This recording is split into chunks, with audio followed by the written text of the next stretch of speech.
Ya, kembali lagi di Apa Kabar Indonesia Pagi. Kita kembali menyapa Bang Andreas, sudah bergabung bersama kami, Bang. Ya, halo. Ya, Bang Andreas, akhirnya kemarin Presiden Joko Widodo menyatakan bahwa memang dalam pemilu 2024 nanti akan cawe-cawe untuk kepentingan bangsa begitu. Tapi ini juga banyak pihak yang mengatakan bahwa seharusnya cawe-cawe ini tidak dilakukan oleh Presiden Joko Widodo, Bang. Ya, tergantung dari mana sudut pandangnya.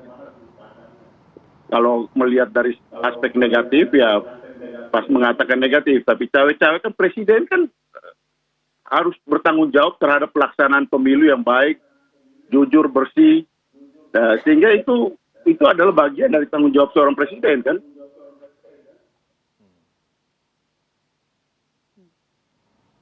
Ya, Bang. Halo. Ya.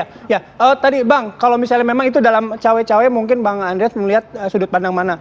Bang Andreas tadi menyebutkan bahwa cawe-cawe mungkin dalam sudut pandang yang positif. Presiden ingin memastikan bahwa penyelenggaraan Pilpres 2024 nanti berjalan dengan baik begitu ya. Nah, tapi kalau tadi saya merefer dari apa yang disampaikan oleh Bang Denny Indrayana gitu. Dengan kekuasaan presiden yang bisa menggerakkan kekuatan, memiliki kuasa gitu, itu ada kemungkinan bahwa pemilu juga nanti masuknya cawe-cawe itu dari situ gitu loh, Bang. Di buku, di Kamus Besar Bahasa Indonesia, cawe-cawe itu artinya melibatkan diri untuk hal yang positif. Oke.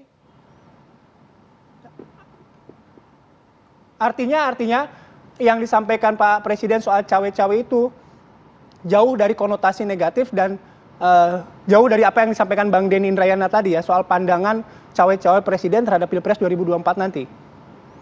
Denny Indrayana kan selalu berpandangan negatif terhadap pemerintahan ini. Kan dari awal kita udah tahu kan. Ya, Bang Andreas, begini Bang, kalau kita melihat seperti Ibu Megawati, kemudian Pak SBY yang sebelumnya juga tidak intervensi dalam Pilpres selanjutnya begitu ya, kenapa Pak Jokowi harus terang-terangan begitu mengatakan saya cawe-cawe dalam Pilpres 2024 untuk melanjutkan kebijakan-kebijakan dari pemerintah begitu, untuk kepentingan bangsa, kenapa harus benar-benar terang-terangan begitu Bang? Cawe-cawe kan punya konotasi positif. Oke. Baik, kita ke Bang Denny. Bang Denny, cawe-cawe punya konotasi positif kok Bang, nggak apa-apa? Ya, kalau dianggap tadi saya dengar ya, soal cawe-cawe dilihat dari segi etika itu sulit untuk dirumuskan terus kemudian diminta diberikan rangka hukum positifnya, itu diskusinya menjadi tidak terlalu efektif. Baik, saya beri contoh saja lah.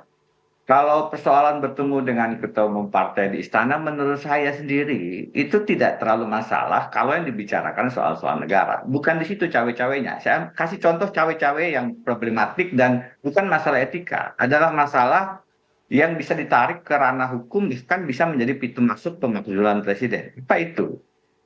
Ini peninjauan kembali Muldoko atas Partai Demokrat yang sedang berproses di Mahkamah Agung. Itu tidak bisa dilepaskan dari tangan istana dan kekuasaan. Kenapa? Karena Muldoko adalah kepala staf Presiden Jokowi. Apakah Presiden Jokowi tidak tahu? Muldoko sudah melakukan langkah-langkah dalam bahasa, saya selalu kutip ini, Romi dari P3. Kenapa? Karena ini bagian dari koalisi presiden sendiri yang mengatakan jika Demokrat dicopet, maka Anies Baswedan tidak bisa menjadi capres. Itu bentuk cawe-cawe. Ini bukan masalah etika, ini bentuk cawe-cawe yang melanggar konstitusi. Itu merusak kedaulatan partai. Di zaman Orde Baru, itu mengganggu Ibu Mega, PDI-nya diganggu oleh PDI Suryadi. Merusak kedaulatan partai. Di Amerika Serikat, supaya tidak kemudian ini dianggap etika, itu menjadi jalan berhentinya Richard Nixon pada saat dia menyadap kantor Demokrat. Jadi Demokrat di Amerika Serikat itu menjadi pintu masuk akan diproses catnya Richard Nixon. Karena dia melakukan langkah-langkah cawe-cawe kepada partai. Di Indonesia, Seandainya kekuasaan presiden di parlemen tidak sebesar sekarang secara politik, ini juga merupakan bentuk cawe-cawe yang tidak secara etis. Itu yang melanggar etika. Oh, Presiden Jokowi kan tidak terlibat. Yang terlibat Ini kita adalah dengarkan. Presidennya Muldoko. Oke, kita tahan dulu ya. Ini kepala staf Kita dengarkan presiden. Bang Andreas komentarnya, Bang. Ya itu interpretasinya Mas Denny kan. Itu apa yang dia dengarkan dari Romi kan perlu ini apa menang partainya gitu. Sehingga dia mencari perlindungan ke sana gitu. Tapi ya kita lihat bagaimana proses hukum itu berjalan gitu. Mas Denny ini kan intelektual politik, intelektual hukum tata negara dan tahu. Nah, bicara soal isu-isu seperti ini, menyebarkan gosip-gosip seperti ini kan justru mengacaukan situasi dan apa suasana pemilu ini. Oke, jadi soal tadi yang disebutkan oleh argumentasi yang disampaikan oleh Bang Denny soal Demokrat hubungannya dengan KSP Muldoko, itu juga nggak ada hubungannya sama cawe-cawe. Proses itu dari kemarin kan sudah berjalan gitu, dan kita tahu bahwa Pak Muldoko kan apa kalah di dalam berbagai macam tingkatan, dan itu membuktikan bahwa tidak ada urusan cawe-cawe atau urusan hal-hal yang intervensi politik di situ kan. Oke, kalau gerakan-gerakan relawan, Bang Andreas? Yang namanya juga relawan dari dulu kan kita tahu bahwa relawan bekerja dengan di wilayah masyarakat di situ.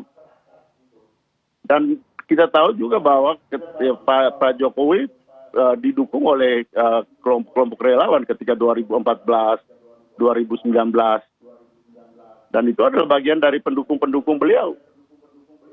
Oke, Bang Andreas, kalau tadi seperti pernyataan dari Mas Adi bahwa sebenarnya Pak Jokowi ini anggaplah tidak punya rumah, tidak ada partai yang nantinya bisa juga membahas mengenai politik di situ. Terus sehingga Pak Jokowi ini mau tidak mau harus cawe-cawe dalam pemilu 2024 ini agar memang ada keberlanjutan dari apa yang sudah ia lakukan selama ini. Bang Andreas, tanggapannya?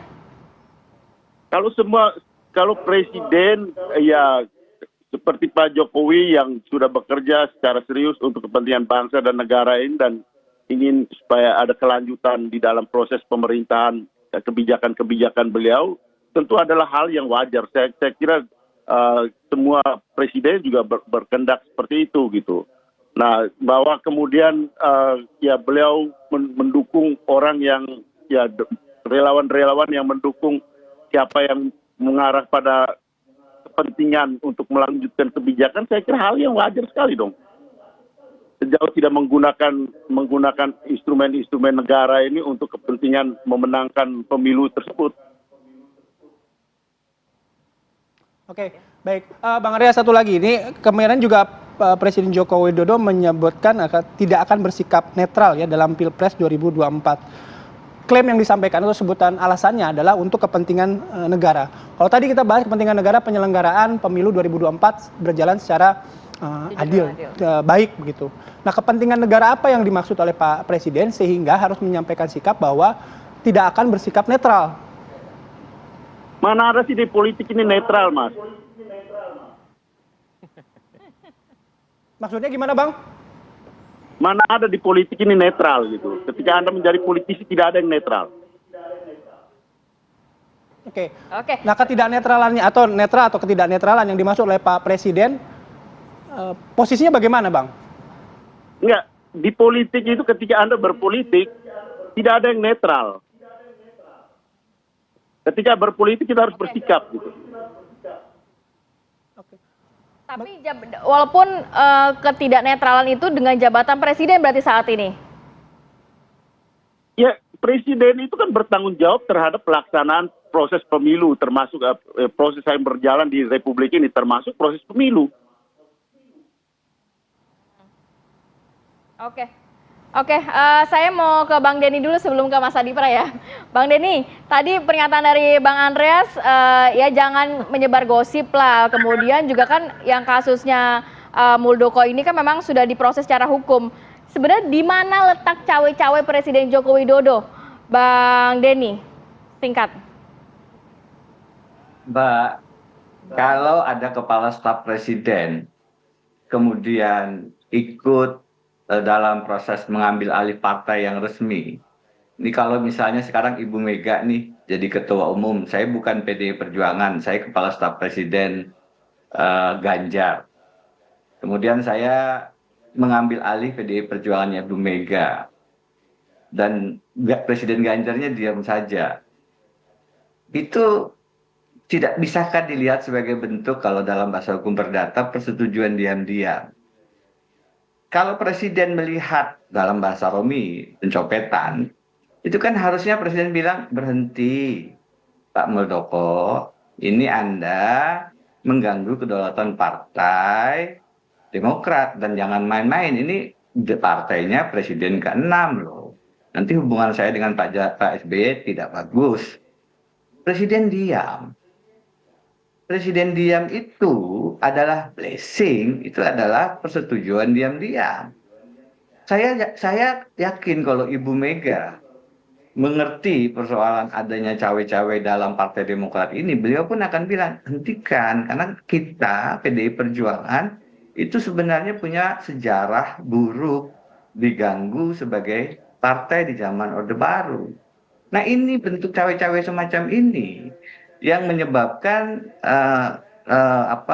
ada kemungkinan Anies Baswedan tidak bisa menjadi capres itu kan tidak hanya dalam konteks Muldoko. Kalau kemudian ditarik ke yang lain juga kelihatan dalam konteks perpanjangan pimpinan KPK karena ada Formula E yang perlu dirawat dan seterusnya.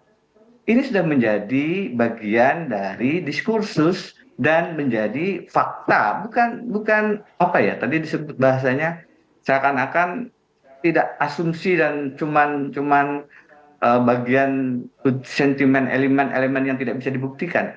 Muldoko kepala staf Presiden Jokowi itu fakta. Presiden tidak melakukan langkah apa-apa dalam tingkah pola Pak Muldoko yang dalam bahasa Romi mencopet Partai Demokrat itu juga fakta. Kata teman-teman dari istana, Presiden tidak setuju. Kalau Presiden tidak setuju ada pencopetan, paling tidak ditegur, kalaupun tidak di-reshuffle. Ini kan Presidennya diam. Nah, cawe-cawe semacam ini tidak boleh. Tadi saya katakan ini bukan masalah etika. Ini pelanggaran hukum yang di Amerika Serikat menjadi dasar pemakzulan Richard Nixon, meskipun kemudian sebelum prosesnya dimulai, Nixon mengundurkan diri. Itu karena terkait penyadapan Partai Demokrat Amerika Serikat. Di sini tidak jadi soal kenapa? Karena kekuatan koalisinya besar Cawe-cawe tadi ya. Tidak bisa memulai proses politik untuk impeachment itu. Dan kondisi normal baik, itu Bang Denny, Bang Denny Kepala boleh gantian nggak? Saya mau, iya, oke, kita gantian dulu ke Bang Andreas karena Bang Andreas ada kegiatan lagi, agenda lain. Bang Andreas boleh merespon langsung apa yang disampaikan oleh Bang Denny tadi. Ya itu interpretasinya Mas Denny aja gitu, dugaan-dugaan, asumsi-asumsi yang tidak punya dasar yang kuat gitu, dan kita lihat proses hukum ini berjalan. Dan kalaupun Presiden melakukan intervensi ke Pak Muldoko punya hak juga untuk punya hak politik juga untuk ya di sini kan dia berperkara dengan Demokrat, itu hak politik dia. Oke. Baik. Terima kasih Bang Andreas. Bang Andreas kan ada agenda lagi. Kami ucapkan terima kasih sudah bergabung pagi hari ini. Kami lanjutkan kembali nanti diskusi dengan Bang Denny, dengan Bang Adi. Sesaat lagi kami jeda. Apa kabar Indonesia Pagi akan kembali sesaat lagi.